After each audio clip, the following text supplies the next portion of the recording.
Hi friends, আজকে যে ভিডিওটা নিয়ে এসেছি এটা নিসের কার্নিভালের একটা ভিডিও। তো এই কার্নিভালটা ফেব্রুয়ারির মিডল থেকে মার্চের ফার্স্ট উইক পর্যন্তই চলে। আমরা যেহেতু গিয়েছিলাম ফেব্রুয়ারির এন্ডে, তো আমরা ওই একটাই ডেট পেয়েছিলাম দেখার জন্য।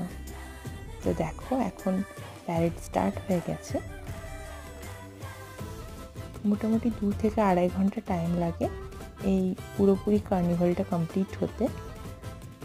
তো এখন সমস্ত যত পপুলার ক্যারেক্টার আছে সবাই পরপর আসছে, ভীষণ ভালো লাগছিল। ওই দিন আমরা খুব এনজয় করেছি। তো তোমরা জানাও তোমাদের এই ভিডিওটা কেমন লাগলো, আর ভালো লাগলে অবশ্যই একটা লাইক করে দিও। চলো টাটা, পরে আবার দেখা হবে অন্য কোনো ভিডিওতে।